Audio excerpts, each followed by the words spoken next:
Good morning, good afternoon, good evening. This is Alan Burgos from the hashtag Walk with Lan channel. Welcome and welcome back to our channel. Guys, if you are not yet subscribed to our channel, please do it so now so that you can be a part of this growing family. Officially, we are now 9,754 subscribers. Konti na lang guys, magte 10,000 subscribers milestone na tayo. Maraming salamat po sa inyong lahat. From the bottom of my heart, I love you all and thank you so much, guys. God bless you all. Okay, so ang pag-usapan po natin today ay itong kay Amy Marcos po, no? Yan, si Amy Marcos ay isa sa ating mga napili bilang senador ng Pilipinas at sana piliin niyo din siya pagdating ng eleksyon sa 2025. Okay, sa ayon kay Senador Amy Marcos, na alam naman natin na si Senador Amy Marcos ay kapatid ng Pangulong Bongbong Marcos at anak yan ng dating Pangulo Ferdinand Marcos Sr. ay talagang mukhang nag-aalala dahil yung proposed 2025 budget ay is an election budget which will be used to buy votes. Hindi nga ba mula nung last year pa hanggang ngayon ay itong mga politikong pulpul na ito ay talagang tilabagang namimili ng boto, pinapipila ang mga mamamayan, pinapupunta sa covered court at pinapipirmahan at nagbibigay ng mga ilang libong piso para sa mga no? Syempre, hindi mo naman tatanggapin at pupunta yung mga yan. Kaya lang problema, pipila sila ng ilang oras at pagdating ng hapon, magsasalita yung speaker, magsasalita yung politikong yon. Ano ba namang klase yon? Kaya po, dito po naalarma ang ating butihing senador, Amy Marcos. Sabi nga niya, masyadong halata. Imbes na iprioridad ang edukasyon, kalusugan at serbisyong panglipunan, mas pinabuburan ang mga hindi malinaw na proyekto. Ano po ba yung mga hindi malinaw na proyekto? Yung mga akap na yan na ang mga congressmen and women allegedly ay sila ang mamimili na kung sino ang mga beneficiaries na ito. No? Sabi ni Senador Amy Marcos ay talagang itong remarks na to ay ino-oppose niya, no? Yung signing of the proposed 6.352 trillion national budget next year due to cuts on education and health spending. Biruin mo naman, ngayon lang tayo nakakita ng gobyerno na nag-cut tayo sa edukasyon, nag-cut tayo sa health services, no? Sabi ng ating butihing senador na yung budget na yan should be returned to the Bicameral Conference Committee in Congress to fix the unconstitutional provisions. Nako po, problema dito, ayaw na yata magtrabaho ng liderato ng Kongreso. Okay, ang gusto nila, pipirma na lang sila. Hindi na kailangan umabot pa sa reenacted budget. May ilang araw pa tayo. 23 na ngayon. Mas mabuting magtiis tayong lahat kaysa aprubahan ang budget na ito. Wala namang bakasyon ang mahihirap. Tama po. Kaya't wag muna nating madaliin. Siguraduhin natin wasto at patas ang bawat sentimo. Sabi ng ating butihing Senador Imelda Marcos. Okay? Amy Marcos, sorry. She warned her brother, yung kapatid niya ng Pangulo ng Pilipinas na si Bongbong Marcos Jr.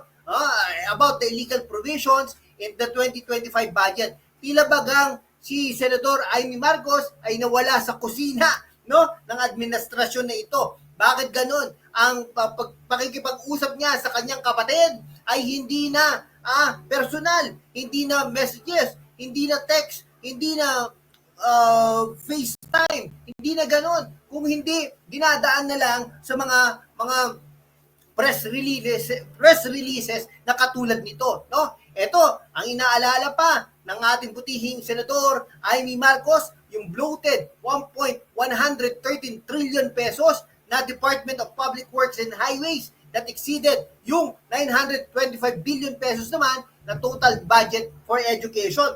Biruin mo, pwedeng questionin ito legally ng mga legal experts natin pagdating ng next year. Anong mangyayari? Baka makasuhan ang kanyang kapatid pagdating ng araw. She said, the 11.57 billion budget cut suffered by the Department of Education cost the students from having 200,000 laptops. Naku po, bakit po ganun?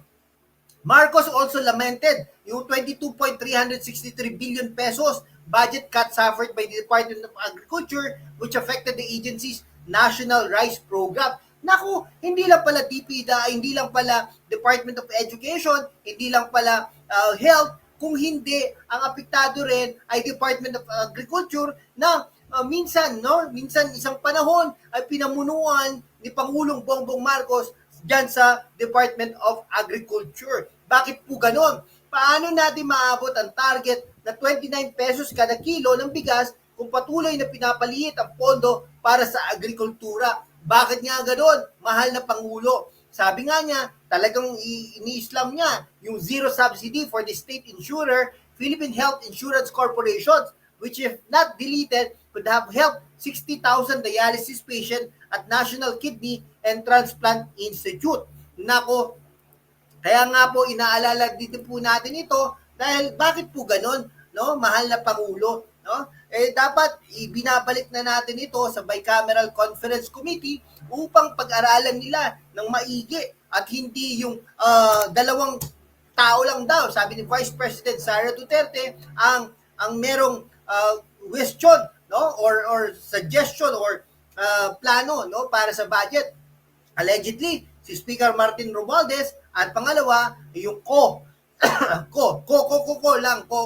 Anyway, ganun po talaga siguro ang buhay. Napaka-powerful ng mga taong ito. Bakit naman kaya, no? Sana, pero tingin ko wala pong mananalo na Speaker of the House pagdating ng panahon, pag tumakbo ito bilang Pangulo ng Pilipinas, ay hayaan po nating matalo siya, hayaan po nating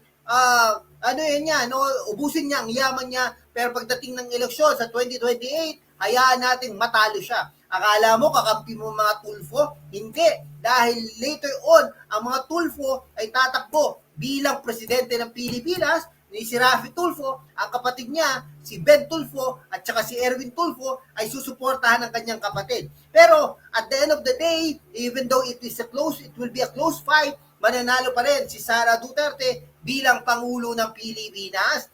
Kaya lang, manang Aimee, no, dapat talaga tutukan mo ito, no, para naman